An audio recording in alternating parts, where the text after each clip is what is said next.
Good day, Crime Talk aficionados. This is ScottReisch, and thank you for tuning in to Crime Talk. Today we have what we believe is a special gift. We were able to talk with Stephanie Harlowe.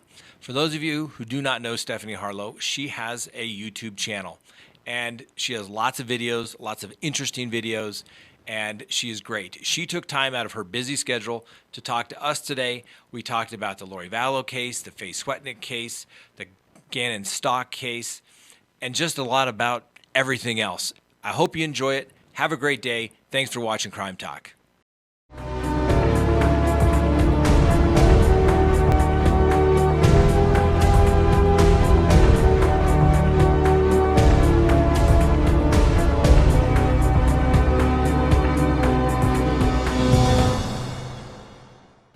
All right, so we have Stephanie Harlowe with us today, and she is a very successful YouTuber. So Stephanie, why don't you just give me a quick bio about you and, give me a plug for your channel. I became interested in true crime probably in college. I took, I was a psych major, so I took a forensic psychology class. My professor was amazing. He was a psychiatrist that worked with the police department on cases. So I think he created the course just because it was an interest of his and it became an interest of mine, combining the two things together, psychology and crime. I also read a book called Devil in the White City. It was about H.H. Holmes. Really got me interested in true crime, but now I realize that, much of that book was fabricated and exaggerated, but still very interesting case nonetheless. And just kind of got me interested in the storytelling aspect of it. I was very interested in the backgrounds of not only the people perpetrating the crimes, but the victims, trying to make them more three-dimensional and fleshed out. I want to know everything about them. And I think that's why I created a channel, because I loved watching true crime documentaries and true crime on YouTube, but I always just had so many questions leaving the videos. I wanted to create videos where people would leave them knowing pretty much everything they possibly could know and not having questions or inconsistencies or gaps in their mind. So that is why I created my own channel. And obviously you've been doing very well with your channel. How many subscribers are you up to these days? I think it's about 226 now. I mean, that's very impressive. I mean, I think a lot of people think, oh, I'm going to start a YouTube channel, and suddenly you're like 1 million subscribers. It's a lot more difficult than you would think, isn't it? Especially now. I think in the early days of YouTube, probably a little bit easier, but now it's very saturated. There's a lot of channels covering the same topics, so there's a lot more competition. Sure. But in general, I think people think it's a lot less work than it is, yeah. So how do you go about trying to pick the stories that you want to cover, the cases that you want to cover? Because obviously you go into them very in depth. And is it something that's interesting to you, or do you think it's going to be interesting to your viewers, or both? Well, personally, I get a lot of recommendations and case requests, put them in a Google Doc, and then I'll go through them. I want to cover everything, obviously, but the ones that I choose to cover, so if I'm picking a case that I'm going to cover next, I go through the recommendations and things like that.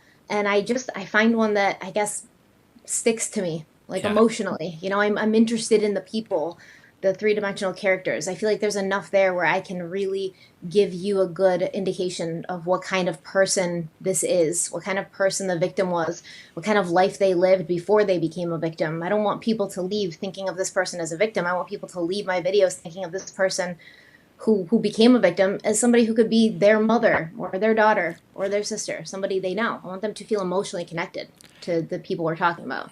No, I understand completely, because I think a lot of people forget. They oftentimes look at, oh my gosh, this is a heinous crime, but everybody has a story, both the victims, and the defendant. And I'm not saying, not every defendant needs sympathy, because sometimes there isn't any. But Right. There's usually something, and particularly in my line of work, I have to figure out, how did we get here?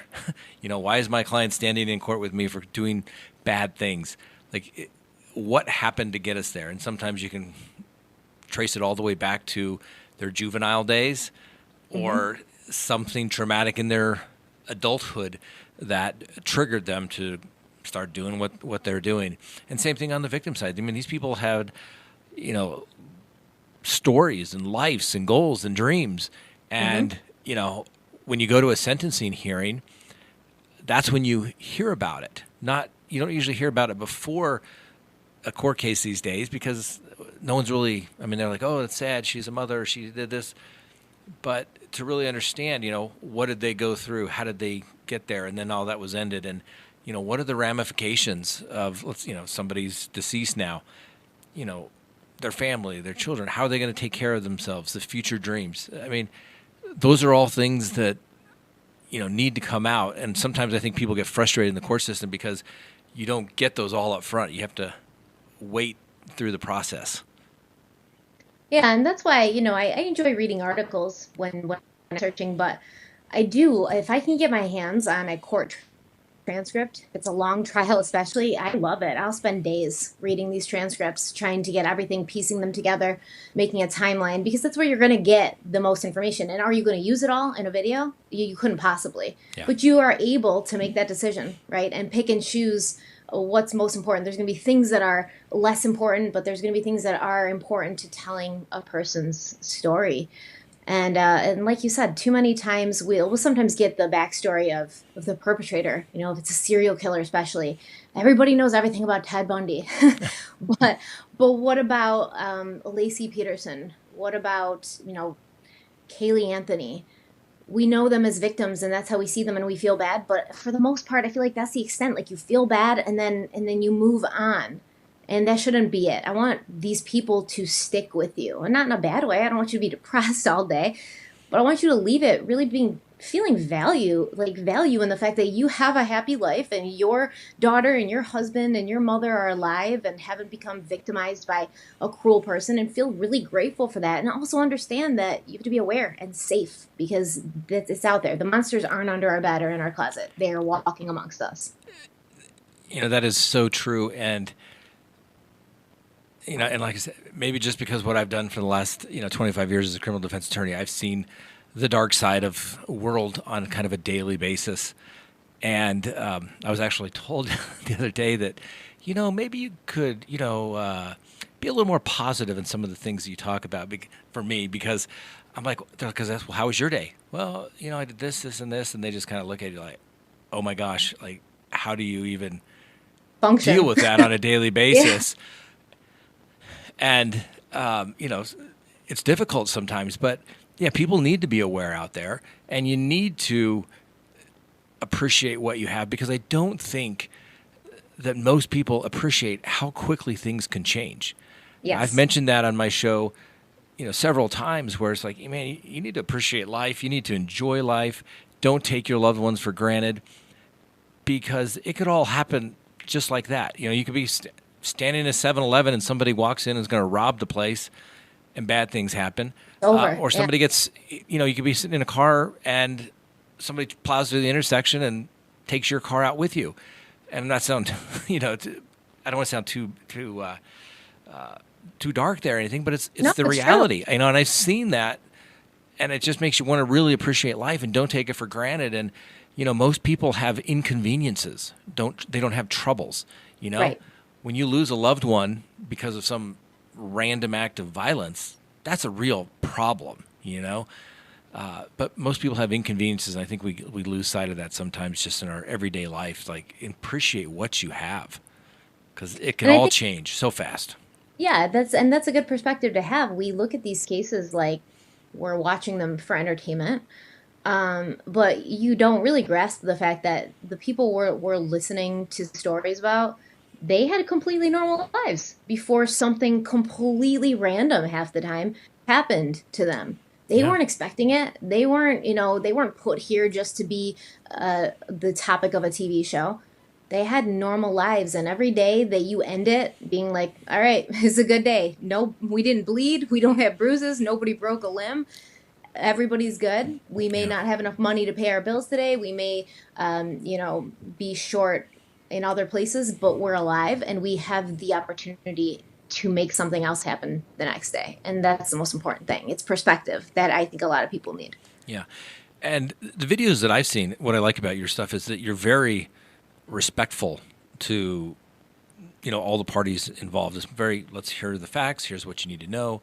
It's not a bunch of gossip and being mean and, she was a horrible person, she deserved it kind of thing. And I think people just lose sight of that. Like you said, these are people, they didn't ask to be a victim in a case. They didn't ask to have their entire life thrust upon the news media and YouTube and be talked about to the smallest degree. And you have to treat people with respect. And I don't know if you had to mention, but on my channel, I was like, we can agree to disagree, but we can be respectful. Yeah. Yeah. And I mean, we're all humans. So by default, we have biases and opinions. Sure. And I don't mind giving them, but I'll never say anything bad about a victim who is dead. One, because they're no longer here to defend themselves. So as far as I'm concerned, if I can't bring you an issue that I have with you and you can't defend yourself or make me see it your way or try to make me see it your way, there's no point in me even bringing it up. And two, because it's just, what is the point at this junction? What is the point in talking badly? And I got that a lot with, obviously, the Shanann Watts case, you know. I don't know where these people came from in the Shanann Watts case where they could literally at any point say, oh, she deserved it. The Bianca Devins case, I'm not sure if you're familiar with it. Vague, on the periphery, yes. Yeah. Yeah, so, I mean, she was a teenage girl. Nobody deserves what happened to her. And people would say, well, she led him on or this and this and that. And I honestly want to say, I don't care what she did. She could have led him on. She could have led 100 guys on. Does not mean that she deserved to die. This is the most pointless conversation ever. I feel like, where is it coming from? Yeah, I totally agree. I mean, there's certain... Yes, I completely get it. Unless somebody's claiming a self-defense argument or something along those lines. You know, and I've said it before. It's like, you never, ever, ever hit a woman. I don't care who you are. Nobody should resort to violence. You know what I mean? In a perfect world, that'd be great. But I remember telling my son growing up, his little sister would be, hit him, and he's like, I'm gonna hit you back. I'm like, no, you never, ever, ever hit a girl. I don't care how big she is, you just don't do it. You walk away. Walk away. Like, let it go. It's and if your you sister. have to pick her up and move her away from the door, then you pick her up and move her away from the door. Exactly. And some people said, well, that's disrespectful. Women are equal. No. It's because they deserve it. And it's just being a nice human being. You just don't ever, ever hit a woman. And I've said this before on my show. I mean, a society is judged how we treat the women and the children in the society. Yep. Do we treat them with respect and dignity as equals? That's how a society will ultimately be judged, in my humble opinion. Well, we're not doing so great then, are we? We have a lot of room for improvement, to say the least. It's crazy. So, obviously there's a lot of cases going on right now of missing children. What cases are you following right now? I'm assuming you're following the Lori Vallow case. This, the Sweatnick case took place and obviously ended poorly. I mean, what are your thoughts about society on that type of stuff these days? This is such a hard topic for me. I have 3 children myself, and I don't know, any harm that comes to children or animals, it's a big deal for me. And I did an entire video a couple months ago about filicide in general. Why do we have parents who take their own child's life? It seems so counterintuitive to society and to what's naturally just biologically programmed to us, right? Take care of your kids, protect your children. It happens all throughout nature. Yeah, you just need to protect procreate. Them. We want our genes to continue. That's biologically programmed into us to continue our bloodlines. So why somebody would take out their own child, like Chris Watts, he completely just cut off his bloodline. It doesn't make sense. There has to be some psychological issue there, but at the same time, to me, at the end of the day, that doesn't even matter, because you killed a child, and that's the most innocent, most vulnerable thing in the world, and it shouldn't have. It gets me so upset. I've been following the Vallow case. Unfortunately, I don't feel like it's going to end well. Faye Sweatlick case, Gannon Stauch, Thomas Vallow, I'm not sure if you're familiar with that. It happened in New York City. Very abusive case. His father forced him to sleep in the garage. Yeah, the father was a policeman. Yeah, we covered it one day. And, it's crazy. And like I said, there's something about, you're a mother. I'm a father. Obviously, I didn't give birth. But I just remember that moment when both my kids were delivered was just, oh my gosh, I have to protect them from everything. Yeah, it's my job to do this, is to protect them from everything bad. The most important job you'll ever have. Yeah, and this may sound corny, but I was watching Netflix the other night, just looking for something completely mind-numbing, and I found this show, and I think it was called Working Moms. And she was hilarious.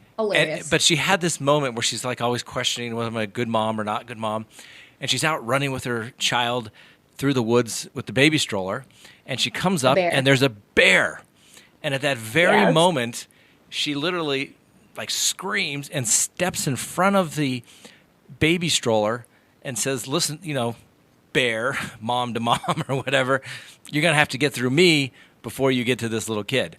And at that moment, I thought, that is what I've been trying to explain to her. That is what, in human nature, throughout nature, mothers protect their young. And it's almost like if somebody doesn't do that, they're just not wired correctly. No, they're not. I mean, I don't know. I'm not a doctor, not a psychiatrist, but as far as I'm concerned, if you hurt a child, much less your own child, something's wrong with you.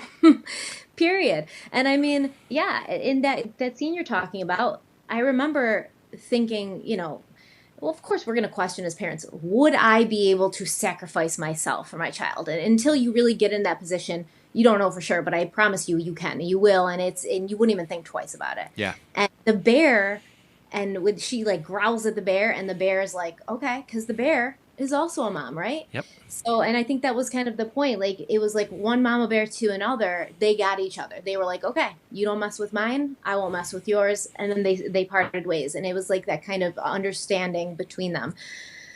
And that's the understanding that exists between parents, and it transcends culture and language. You understand that you're going to protect your kids at all costs. And that's something that I think connects so many people in the world, being a parent and just wanting to keep your kids safe no matter what the cost. Yeah.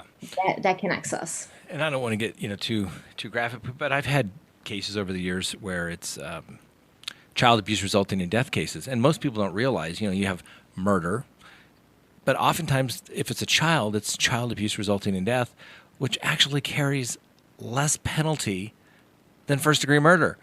It shouldn't.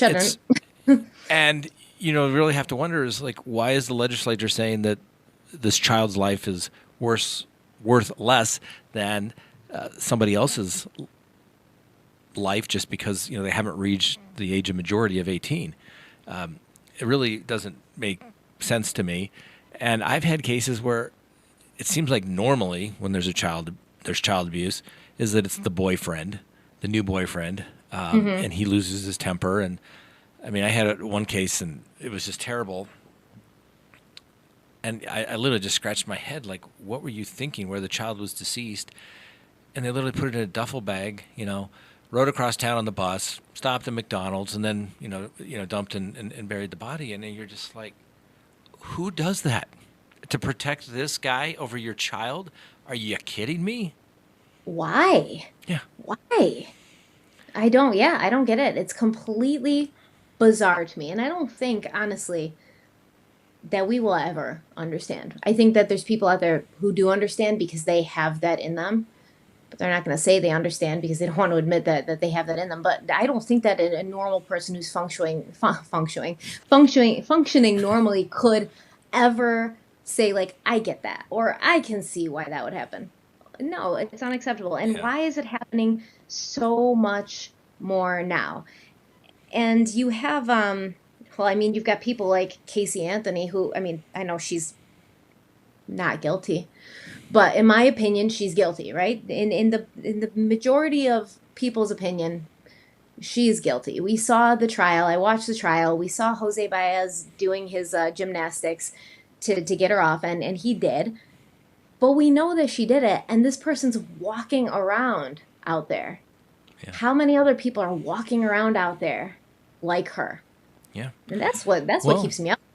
No, there's a lot of them, and it's scary. Like it's nothing original here, but you need a license to go fishing. You need a license to go get a car, fly a plane, but you can be a parent at almost any age, no instruction manual required. And, oftentimes it's these young mothers that have, they're still kids themselves. And I think that's probably what we're going to see, obviously, in the Evan Boswell matter, in Tennessee with the missing child. And it's just like, it's classic. Young mom, not a great supportive role model mother. It's like, what happened? My guess is, it's speculation. We don't know yet, but I don't think she's going to be found alive. If they do find a body, it's going to be something where they've realized that there was some sort of abuse and somebody panicked and they all came up with a story, to thinking they're going to get away with it, so to speak. And, it's just sad. It's really sad.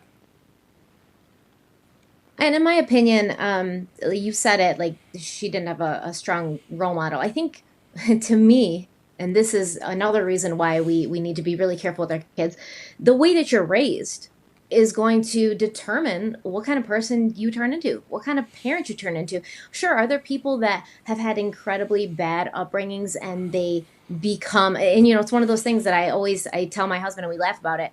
You see your parents and you're going to do one of two things. You're going to grow up to be exactly the same parent your parent is, or you're going to grow up to be the exact opposite because you just, that it's either one of those two things, really. Yeah. I agree. I agree with you. I've said that myself. Your parents are either going to say, I want to be just like them, or I am never going to be like my parents. Yeah. And you may grow up thinking like, oh, I'm never going to be like my parents, and then end up being like your parents because you realize that they were actually good parents and they gave you what you needed. But I was a young mother. I had my daughter when I was 17. She's now 18. She's just started college. But I had such a great role model for my own mother, a very giving person, pretty much a saint in my eyes. At the time, I'm like, this lady won't let me do anything. What's going on? I rebelled. Yeah. I rebelled, got pregnant, and my mom never turned her back on me. She supported me and helped me in any way she could. And really, that's all that matters, right? Support and acceptance from a parent. Doesn't matter what form it comes in. So I don't think it has to do, I don't even think, see that you could say like we should give people a test before they become parents, but I don't think that you actually know whether or not you're going to be a good parent until you are a parent. You don't know until you hold that child. I mean, I was 17. I'm like, I'm going to be horrible at this. I am going to screw this up. I'm starting off so horribly. Like, this is the worst. What do I have to offer this child? And then as soon as she was born, it was like, I get it. I get it now. It doesn't matter because I'm going to make her life good because that's, to me, the only option. Yeah. It's about who you are, and I think it has way more to do with your parenting, and that's why I get so stressed out when I see, did you see the YouTube video of I don't know if you did, it just happened yesterday. This YouTuber, she's like a mother, a single mother, she's 22, and her 2-year-old daughter got into her makeup and like ruined one of her palettes. So this woman gets on YouTube and says, I just beat my 2-year-old's ass because she ruined my Jeffree Star limited edition makeup palette, and I am so done with this. My hand hurts. I beat her so hard. Just going on like as if this is acceptable. So the fact that she's saying this in public to so many people, it makes you scared about this. Clearly, she thinks there's nothing wrong with this. And as she's doing this, you hear her daughter, 2 years old, a baby, sobbing in the background. Yeah. So not only is this child going to think, my mother cares more about her stupid makeup than she does about me. So now this child's going to grow up having no self-worth, feeling that she's not more important than material or physical things. But she's going to think that the way you handle things is with violence. A 2-year-old's a baby. It's not like she's 10 and you've told her a million times don't get into your makeup, but she did it to piss you off. 2-year-olds don't do things to piss you off. 2-year-olds don't get it. They don't get it. I see mommy putting on makeup. I want to put on makeup. I want to be like mommy. You should be flattered by that. Your child is trying to emulate you. There's no more flattering thing in the world than to see that. Yep. And I have a 3-year-old. She gets into my makeup constantly. She does some crazy things. I never get like mad. I laugh, I take a picture, I put it on Instagram, and then Sure. try to explain it, and then I put it in a different place, put it up higher. She says, this is the second time she's done this. You didn't learn the first time? Put your makeup in a place where your 2-year-old can't reach it. How tall is she? Like a foot? Yeah. Figure it out. This is Yeah. incredibly insane. And then she puts this on YouTube. And is anything going to happen? No, because CPS is so overwhelmed and they have way bigger fish to fry, right? So is this little girl, is anything horrible going to happen to her? Like, is she going to be killed by this woman? Most likely not. But still, you have to still consider the impact that being raised in this way as a child is going to have on her. And then she may grow into somebody who perpetuates that cycle. And that's scary. No, it is, because, I mean, I think you nailed it when you said children, they want to emulate their parents. They want to be like them. And they're going to mimic what they see. If it's, oh, look, you got into the makeup, that's great, but let's not do that because, it's really expensive and mommy needs the good stuff kind of thing, versus, oh, I'm going to spank you.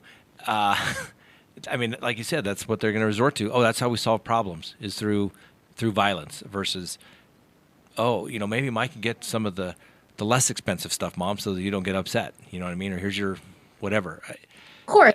Yeah. A million different things, a million different ways Yeah. that you could have handled that. And then not only to do it, but a normal person would have been like, I just spanked my child so hard my hand hurts. I'm ashamed of myself.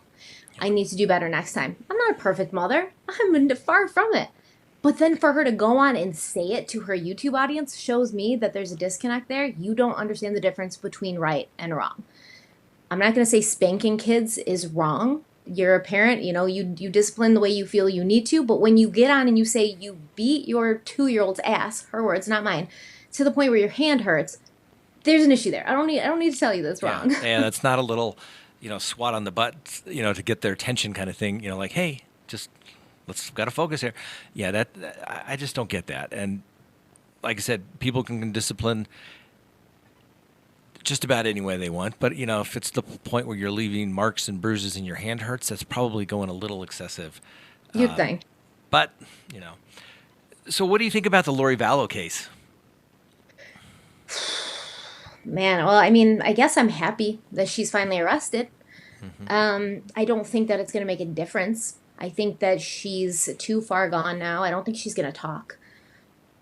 I think that she probably will just sit there and just as she has done for so many months, every time, they've gotten a reporter in her face, she just acts like superior and gives some snarky little comment. She's not going to talk. She's not going to say what happened to those kids. And Chad Daybell, nothing's really going to happen to him, right? I mean, you're a lawyer, so you probably know, but he's not the direct, guardian of these children. So they can't really arrest him, right? Yeah, he has no real, authority. They were married, but it's, he's not a like he didn't stepdad. It's not like he's in a true position of trust, so to speak. And the timing is just weird. When he kind of came into the picture, and, that whole situation with his ex-wife is even more bizarre. I mean, there's just, there's bodies dropping everywhere around these people, which makes you want to go, Never seen anything like it. It just kept the more kept getting added on, and I remember I watched it for a while before I made a video about it, because I said, this can't be right. We're going to see a retraction or something where, no, they were wrong, or Tammy Daybell's autopsy came back and she did die of natural causes. Like, there's going to be something that comes back that makes this seem more like a real story and not so much like science fiction. But that never happened. That break never came where you were like, oh, this makes sense now. It doesn't make sense. You've got some weird religious group or cult group we don't know anything about. You've got all these people who are getting divorced from their significant others to marry other people who are involved in this group. And then you've got kids missing and, like you said, people dropping like flies. All the people that are related to Chad or Lori. Why it took so... And I really have... I mean, once again, you probably know more than me, but... The fact that Tammy Daybell died, having no previous real health issues, being fairly young and healthy, and an autopsy wasn't done because her husband didn't want it done, and for some reason the coroner was like, completely makes sense. We won't do an autopsy. Yes, of course not. It doesn't add up. Yeah, and I don't want to make it sound like I know what the law is in Idaho on that particular issue, just off the top of my head. But normally, if there's a death and the family doctor is not going to say, "Oh yeah, they've been dying of a long time of a particular disease." That they'll say that that's the cause and manner of death, and natural causes, whatever. But if a relatively healthy woman just passes away, I can't imagine a coroner saying, "No autopsy needed." I've never heard of a situation like that, and I don't want to, say that I'm an expert on Idaho, or I think she was actually in Arizona, I think, but I'm just familiar with here in Colorado. But I've never seen a situation where they cannot determine a cause of death, where someone wasn't suffering from, emphysema or kidney failure, that they just call it and say, no autopsy needed. I've just never. Yeah. It's very unusual to me. This is the first suspicious thing, in my mind, like the first thing that really rings true as suspicious. Why wasn't it done? Because at the end of the day, when something has any undertones of maybe not being on the up and up, it doesn't really matter what the family wants. I mean, we've seen that multiple times, so I don't understand how that even happened. And you get so frustrated with this case at the point where, before she got arrested, at some point I was like, what's going on? Is everybody in Rexburg like in on this? Is law enforcement in on this? Are they protecting Chad and Lori? Because it seems like, and I saw an interview with, I think it was the chief of police in Rexburg, and he just seemed so blasé about it all. They're like, well, do you know what's going on? Like, everybody's panicking. Where's these kids? The reporter sounds so intense when she's asking these questions, and he's like, it's what it is. Kind of weird, right? Crazy. Yeah, we don't know anything. And it's just like, what is happening? You got 2 kids who are missing. Could they potentially be alive? Well, not if you don't find them soon. You're all stressed out. And, obviously there's people who say, well, we hope that they're, stashed away someplace, like with this cult or with this group. Maybe they're stashed away someplace. Yeah. Unfortunately, at this point, I don't see how that could be. I don't think it's the case. Yeah, and I obviously hope that, these kids are okay, but your common sense makes you think something's not right, because why wouldn't you just say, instead of now being arrested and extradited back to the great state of Idaho, why wouldn't you just say, can I make a call, or have my attorney make a call, say, hey, will you produce these kids and make sure they're doing great, everything's fine? We have a little thing around here. There's an easy way and there's a hard way, and everybody always picks the hard way. It just never fails. And, Lori Vallow is obviously picking the hard way. We'll see how it plays out for her, but it'd be a sure heck of a lot easier if she just have the people bring the kids. Or maybe her defense will be, I didn't abandon these children. They ran away. I don't know where they are. But even then, you'd still want to say they ran away. Would that be a good defense, do you think? Like, would that be a defense that she could even, put out in a court of law? Because if they ran away, why have you not said that at any point? Why not make a report when you've been questioned? Yes. Make a report for a runaway. Because there's, when you got a 7 and a 17-year-old, the 17, okay, they ran away. But a 7, 8-year-old, no, you're going to make a report. You're going to say, bring my kid back. Oh, my God, I'm so worried. And JJ has a medical condition that he needs medication for, and that medication hasn't been refilled at any pharmacy. They've been keeping an eye on it. So if they ran away and he needs this medicine, then you're still at fault for not reporting it and potentially allowing this kid to be out there without his medicine. Like, you're still at fault. You're the parent. You're at fault. No matter what, really, that's your responsibility. And I felt the same way in the Madeline McCann case, where, maybe Kate and Jerry didn't do anything to Madeline, but at the same time, you left your very, very young children alone in a foreign country in an apartment while you went to go get dinner, pretty far away. So you're still responsible. As far as I'm concerned, you're still responsible for what happens to those kids. Maybe not legally, but in my mind, you are. You failed your child somehow. Yeah.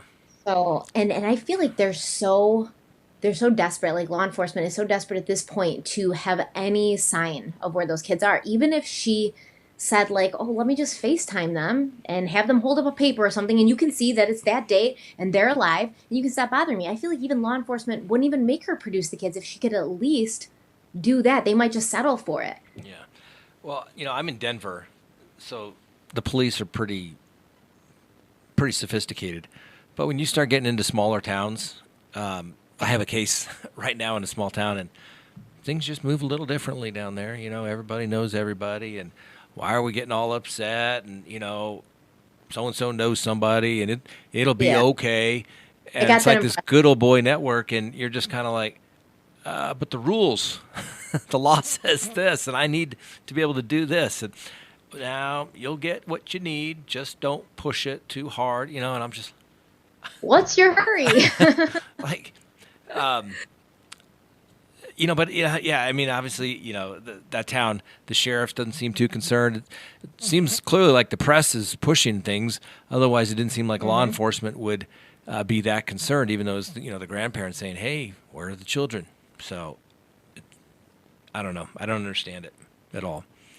How about the Gannon Stauch case down here in Colorado Springs? Another weird case, obviously a big search going on, and then the searching is basically finished, but they're still investigating it with no new leads, and really kind of makes you, like, once again, just stuff is just too weird.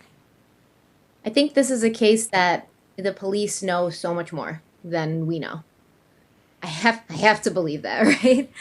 I have to believe that they do know, and they're just trying to keep it quiet so that nobody gets spooked and, maybe makes a run for it. So that's what I have to believe in my heart, because at this point, so much about the story of the day he went missing, it doesn't add up. It doesn't make sense. And this one broke my heart because, I mean, he's 10 or 11. I have an 8-year-old son. And just seeing him in videos, playing his video games and talking about them, like, it just made me so terribly sad, because I just got a vision, of my son who does the same stuff when he's playing Fortnite or something. He'll talk about it out loud, like as if he's got a YouTube, camera there, and he's doing it for YouTube. So adorable, so innocent.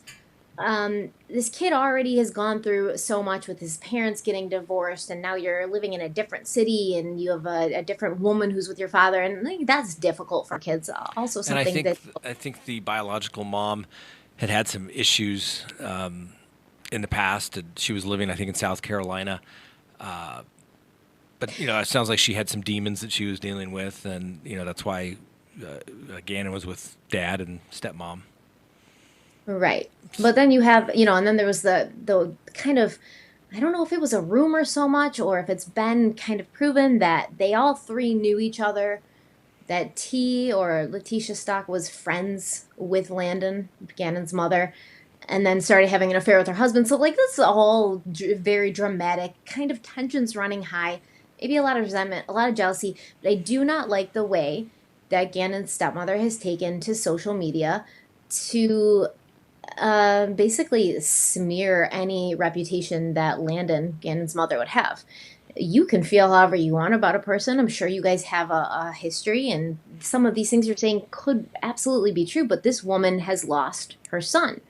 Yeah. And she's looking for him. So why don't you wait till we find out what happened to Gannon, and then you guys can hash out your issues like adults in private, instead of just slamming her all over social media, the horrible things that she said. And now it's funny because this woman, Letitia Stauch, is so upset, and she wants the police to take down these pages of people talking about her and speculating about her. But it's exactly what she did to Gannon's mother, Landon, but she doesn't like when it happens to her. So in general, I don't think she's a very good person. Is she guilty? Did she do something to Gannon? I would have no way of knowing. However, just based on her social media presence and the video of her and Gannon when he allegedly dropped a candle on the carpet and she was telling him, we have to sell something in this house to pay for it, the gaslighting, the emotional and mental manipulation that she pulled on that child, to me, you're not a good person, period. You don't talk to a child like that. Once again, it's almost like the makeup palette thing, right? You don't make a child feel so guilty and make him feel so bad, like he didn't do it on purpose. I don't know many kids who would be like, I can't wait to get my stepmother so mad at me that I piss her off, and I'm going to like purposely light this carpet on fire. Most likely he did it on accident, like kids do, because they're wild. And to just drag him like that and make him feel so guilty, I have to sell the couch. Not only do I think it was a horrible way to treat him, but I don't believe she recorded it accidentally. I think she did it on purpose. I think she is now trying to create little things that support the narrative as new timelines come to light. She's like, okay, well, oh yeah, we were in the garage playing on Saturday and he cut himself. And then I put him on the truck to bandage his leg. And I'm like, well, are you saying that because you want to be able to explain why there might be blood on that vehicle? Because you know that the CSI team was in the house and they took out a bunch of stuff. It's very suspicious. I don't think she's a good person. I obviously cannot say that she did something to him, but I do think, in my opinion, allegedly, she knows a lot more than she's telling us. And hopefully the police are also kind of on that same path to knowing more than we know. Yeah. Otherwise, it doesn't make sense. None of it. Well, and this is what people don't get is that, I mean, the truth is going to come out. It may take a little time, but the truth will ultimately come out. And, you know, it comes out faster when people lie because it's so easy for people to show that it's not truthful. I mean, had they just said, you know, gee, I don't know what's going on. It's tragic. What can I be to do the supportive mom, you know, or stepmom and, you know, be nice to everybody? People would be like, oh, wow, you know, but people don't, they just think they're smarter than everybody else and that everybody's stupid and, you know, everyone will fall for the story. And it just never seems to work out that way. It doesn't play out well at all. Yeah. I think that. I was wondering, why doesn't she just keep quiet? It would like be low, have a low profile, stay low. Well, you're gonna. She's obviously a person of interest. She's got to be. She's got to be a person of interest because I think she was kind of the last person seen with him, and you know that's usually the person of interest who is the last person with them. Right. Unless there was somebody else that, you know, would make them the last person with them. So it clearly makes you a person of interest. And, you know, I don't know if she's talked to anybody, but any attorney would be shut your mouth, you know, shut your mouth. Yeah. But no one ever gets that. I don't think she has, right? She couldn't. There was rumors that she had tried to get Jose Baez. We're talking about Jose Baez again, but she tried to get Jose Baez to be a lawyer, and it was all over the Facebook groups. You know, I pay attention to what people are saying on Facebook in these groups. And then, and sorry, I just got a text. And then they said, no, that they had asked Jose Baez or they'd asked his law firm, and he said that's not confirmed, that's not the truth. But she does need a lawyer at this point. And she claims she asked them for one. Did you see that interview that she did where she says, she asked them for a lawyer and she wanted to go to the bathroom and she wanted a drink and they said, no, you can't have a lawyer. And I find that very difficult to believe that they would take her in for questioning. And when she asked for a lawyer, they would deny her rights unless she wasn't placed under arrest legally, I guess. But how does that work? Like if you're being questioned by the police and they ask for a lawyer. If you say, I want a lawyer, I need my lawyer here. If you say the magic words, lawyer, lawyer, lawyer, the police have to stop interrogating you. I mean, that's it. It's done. They have to say, oh, you've said the magic words. You want a lawyer. And now you're saying, oh, you want to talk with me. So what do you want to do?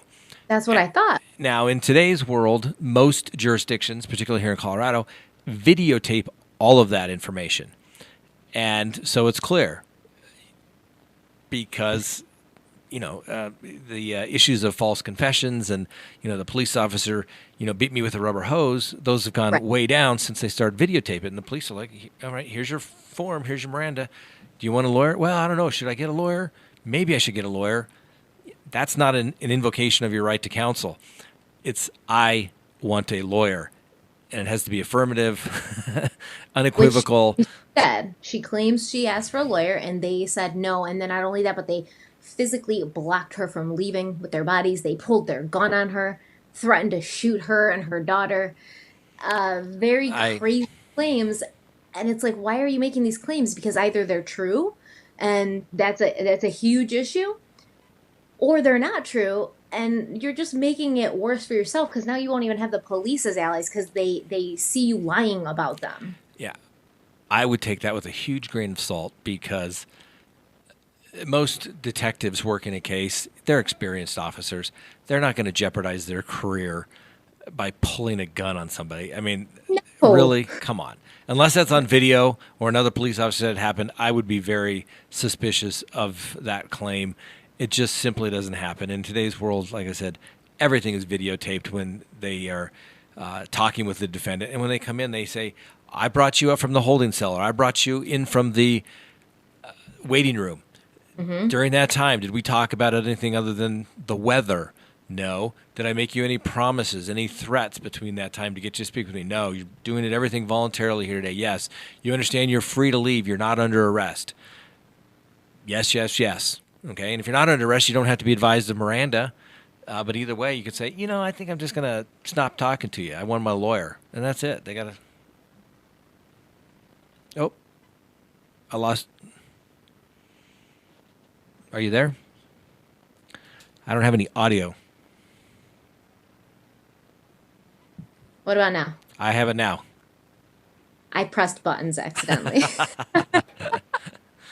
I'm not technologically savvy. Neither am I. That's why I have Kyle. I need a Kyle. Everybody needs a Kyle. Everybody needs a Kyle. So either way, I think she's lying then, because she says she asked to leave and she asked for a lawyer and they said no to both. And really, there's no way that they said no to both or tried to bodily stop her from leaving. I just have a real problem with this woman. And I know for a fact, well, I don't know for a fact. I can't say that. I have a high suspicion that she was in the comments of the video that I did on Gannon under all these different troll names, or people that she knows, under all these different troll names that have no activity on the accounts, no picture, just random names saying like, oh, I think the father's suspicious. Oh, there are shadows under the truck when she comes home with Gannon. T's not lying, like blah, blah, blah. All this, it's never had such an inundation of comments like that. So I know not for a fact, I highly suspect that she is very heavily monitoring like what people are saying about her online. Yeah, and that wouldn't surprise me. I mean, I have no reason. I can't say for certain that's, but it's highly probable. When we were doing the Watts trial, we had so many people, and after a while, it wasn't even, bogus accounts. It was actually, Shanann's family saying, how can you even talk about this? And I thought throughout that we were always very respectful to Shanann. We never, said, oh, anybody deserved anything, because I don't believe that for a second.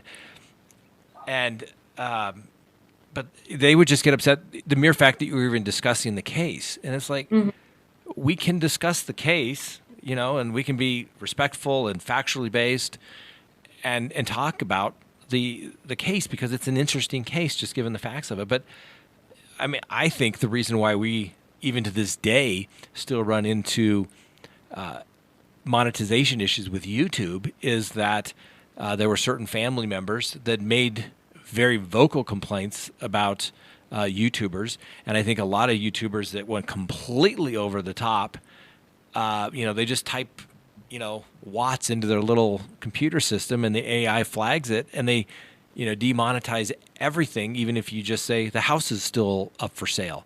And then, it takes a week for them to finally figure it out that, oh, I guess you weren't saying anything derogatory. Well, I'm pretty sure that my whole channel has, been flagged for like demonetizations. So every single time I post a video, without fail, I haven't done tags, I haven't done title, I haven't done anything. Half the time, I mean, there's not really anything in the video that should flag demonetization. Every time I post, it's immediately yellow, and I have to request a review. So I think you're right. Like, there is something in their system where they can find certain channels that talk about things that maybe they've had issues with before, and they just put like that channel's name into their system so that every time that channel posts, they get demonetized. Even when I post a video that has nothing to do with true crime, it happens. Same here. And we use software that supposedly looks at everything and says, you're good to go. And YouTube just completely says, as soon as you put the video up, demonetized anymore. And then after about 4 days, you requested a review of it. And they're like, oh, yeah, I guess it's fine. But in the meantime... your majority of your views have already come in, so it's point. I actually have a trick for that if you're interested. Absolutely. Well, Because I mean, don't post. Can I say it here? And Well, then actually, we'll do it at the end. You can tell me the end. Okay. Because Remind me. It YouTube works is without- becoming my biggest nemesis. I mean, I appreciate, what they do, but it's like we aren't talking about anything that's not seen on the evening news. We're not using foul language. We're not getting into such graphic detail. And if we were getting into graphic detail, I would get that. But if we're talking about, this is what's in the news today, here's what's happening, and you're flagging it just because a name is mentioned and without the context, and they keep saying everything's in the context of everything. Well, listen to the context before you flag me. It's ridiculous.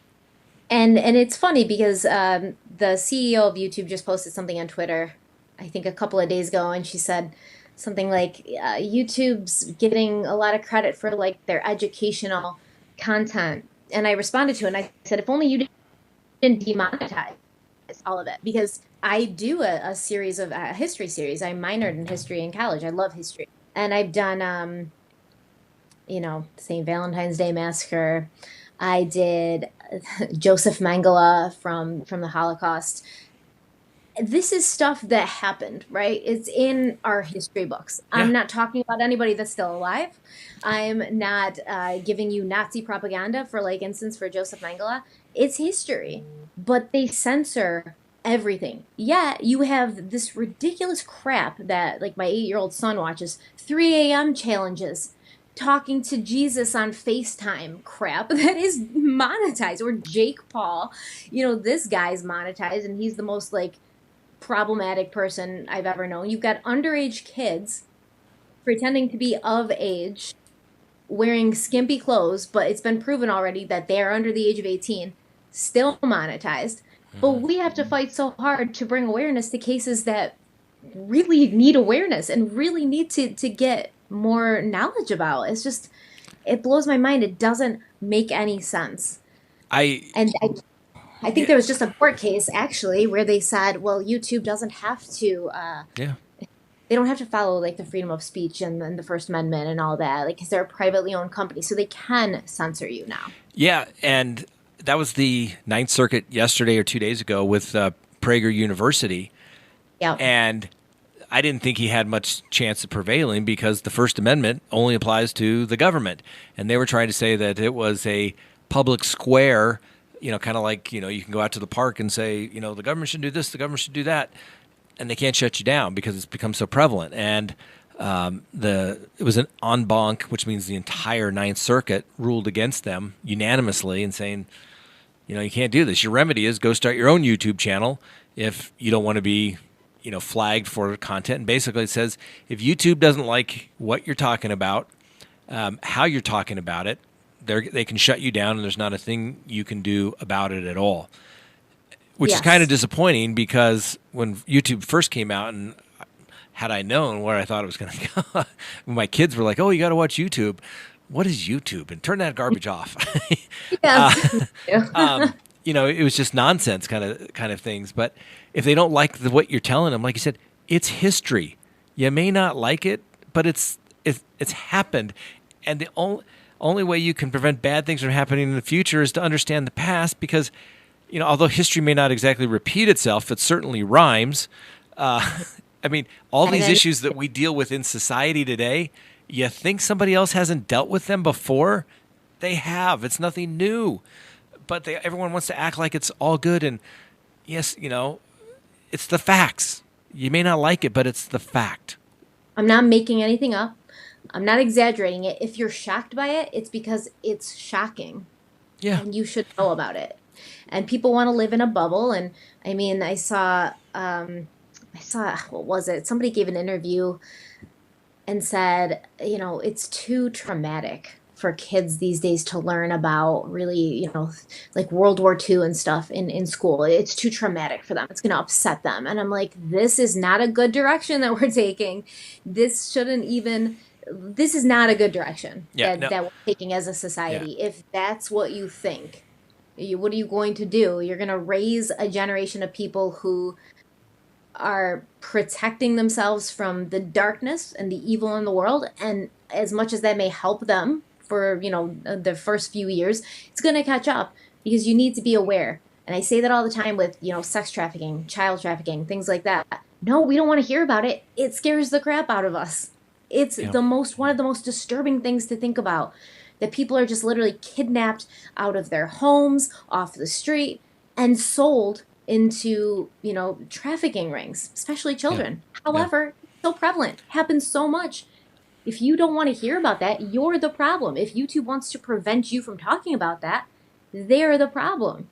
Yeah. How else you can protect yourself and your kids if you don't know it's happening? Well, exactly. Kind of talk about what we talked about first about, parenting, and that your job is to protect the children. And yes, you want to create that bubble, so to speak, but you don't want to have them be so naive that they have no idea what the dangers of the world are. And I'm not saying, hey, let's come sit down and talk about all these missing children when you're 6. Not appropriate. That's probably some bad parenting too, right? But at a certain point, they need to understand the realities of the world, that there are bad people out there. You need to be careful. And history is our best guide for that. I mean, all the stuff that goes on here today, you think it just, happened in our lifetime? It's always gone on. Nobody ever talked about it. And the reason why stuff like that continued to go on, like before, there'd be like, you hear so much about people that do bad things to children these days. That kind of stuff was never talked about. Well, the reason why it was never talked about, and so people got away with it. But if people have some awareness of what's taking place and saying, hey, Uncle Joe shouldn't be rubbing my knee under the Thanksgiving the table kind of thing, they need to know that. Because Creepy Joe, it's just, everybody had that creepy uncle that said, don't be alone with the. Yeah, no, we all had that guy. Yeah, and so sometimes he wasn't even an uncle. He was just like a friend of your dad's that came to Thanksgiving dinner, and you're like, "Who is this guy?" And your dad's like, "It's your uncle," and you're like, "No." Yeah, yeah. So people need to be aware of that, and so it's frustrating that YouTube, like I said, if they're going to monitor and say this is the only thing that we like, let us know. So maybe someone will go start another YouTube, and we can upload to them if that's the way it's going to be. Well, it's impossible. I mean, not that nothing's impossible, but that's the point. YouTube's like, okay, you don't like it? We'll find another platform. Y'all have made sure there's no other platform. You all have made sure there are other things. However, they're not going to, because they don't have that audience, because they don't have the creators, they're not going to get the ad or the advertisers to come and support that platform. Yeah. Especially when YouTube is so much pandering to the advertisers, and that happened after the whole Logan Paul thing with the forest, and then all of a sudden advertisers were like, whoa, our ads could be on videos that have crazy stuff, and then they went to the complete opposite. Hire more people. You're making a crap ton of money, YouTube. Like, let's not lie here. You're making a lot of money. Hire more people. Stop depending on an algorithm and a program, a computer program, to determine whether somebody gets paid off of the hard work that they put into a video for your platform that you're getting half of their money off of. Exactly. 50%. Yeah. Hire people and have actual people look at them and not make us, because I never post a video. I mean, I used to post videos that were demonetized, and now I'm like, forget it. I'll plan enough where I can post it. This is part of the thing, but I'll post it in advance so that I can wait for it to be reviewed, because 99% of the time upon review, they're like, yeah, this is perfectly fine. This is totally fine. Yeah. But do you know if I posted that, how much I would be, I would not be able to do this full time. So you're taking away from your platform, because now you have creators that can't do YouTube full time. So not only is their content watered down, but it's less frequent. You're going to have less creators on the platform. You're going to have less people watching because they want to see this creator's work, but this creator can't post that much because you're not paying them, because you have a stupid computer program making decisions that a normal person should be, because it's a brain that you need, not a program. It's just a really bad. It's a bad system. They need to get their system better, and it will be fine. I agree. And if they want to have creators that go beyond my iPhone 11 review and how to fix my dishwasher, they need to let people look at the content. I mean, we say this is not made for children, so advertisers beware. I mean, I'm sure the advertisers are like, I'll take those, but if Well, people that's don't what they like were it. supposed to be doing. That's what they were supposed to be doing. This way, they would have advertisers who would willingly and knowingly advertise on more mature content. And also, you have to look at a channel's history, right? If it's a new channel and they just popped up, yeah, maybe like keep a closer eye on them. But if there's somebody that's got like 200, 300, 400, 500,000 subscribers and they post regularly and you have to keep reviewing their videos, maybe just give them the benefit of the doubt. And you got big creators with millions of subscribers. Same thing's happening to them. Yep. Well, and also the the whole what was I going to say? I'm sorry, I just completely lost my tangent because Kyle flashed the time at me. I heard him in the background. Yeah, it was the. I don't know if it was him or if it was the whisper of the time being flashed. Oh, I was going to say, I don't know exactly what the demographics of your channel is, but I'm guessing it's probably very similar to mine. I could not imagine an advertiser would not want to hit the demographics in our, two channels. I just find that completely hard to believe. And, YouTube, I think, is just missing a huge opportunity by just relying upon a computer to flag something based upon, a word, not looking at the context. But then you read all their subscriber YouTube guides, and it's all about context. Okay, that's great, but guess what? Your little computer doesn't pick up the context in which it's said. No, it's so frustrating. It's very frustrating, and like I said, I've now found a way around it, but it takes a little bit more time, but without fail, it works. It works. Well, that's great. So our time is rapidly approaching. I know you have lots of things to do. You're a busy woman. But just before we go, you're going to CrimeCon. Is that my understanding? Yes. We will be there as well. Now, you're actually as an approved podcaster. Is that right? Yeah, I'll be on Podcast Row. Very nice. They wouldn't let us, so we'll just be there. Why wouldn't they let you? I don't know. I guess I'm not a big fancy YouTuber like yourself. I don't know. I'll hook you up with my contact over at Red Seat Ventures. It's like one of those things. You just have to know someone because they want people on Podcast Row, right? They want that. Yeah. So whoever you talk to must have just I don't know, been having an off day. Yeah, we were, and I even offered to, promote, but then I was just looking, I was like, man, I don't know. So we'll have a booth there, but we'll see. I offered. I was like, hey, we'll do this, we'll do that. And they were just like, okay, thanks. Maybe next year. I'm like, okay. Well, so we'll just come down and watch, and we'll see if it's worth it next year. Yeah, they probably will next year. It's so much fun. Oh my gosh. I mean, I think you're going to really like it too because, it sucks. It almost sucks a little bit when you're on Podcast Row because you'll get a schedule of all the speakers and people, and you'll be like, whoa, really want to see that. Really want to see that, but that's at the same time, and I have to be on Podcast Row between this time and this time because you have to be there a certain amount of hours, so you're going to miss certain speakers. Like I really wanted to see Henry Lee speak last year, but I had to be on Podcast Row. I was so disappointed. Like I just stared longingly out the door the whole time. But the fact that you get to meet the fans and the people and the subscribers, and they get so excited, and you can actually physically hug them and take pictures, and it's just such a cool one-on-one experience. Last year was in New Orleans. It was so cool. Oh, I love that city. Such a cool city. Yeah, it is a fun Orlando? city. Yeah, it's so cool. Oh, that was awesome. Well, I look forward to it, and I think that's the first week in May, I believe. And so hopefully you'll, we'll come by and say hi. Yeah, come by and say hi. And we usually go we'll do karaoke one night that we're there, like a bunch of us, true crime people. So you have to come with us. Are you up for karaoke? Sure. Yeah. Sure. We'll bring Kyle as well, so he'll. I'm sure he'll be up for that. So, all right. We have to make ourselves happy somehow, don't we? Exactly. Maybe the lovely Miss Kristen will go for the karaoke. We'll see. But, all right. Well, thank you, Stephanie, for taking the time. Obviously, really enjoy your channel. Obviously, you've been very successful. I wish you the best of success in the future, and I'm glad you have cracked the code with YouTube as well.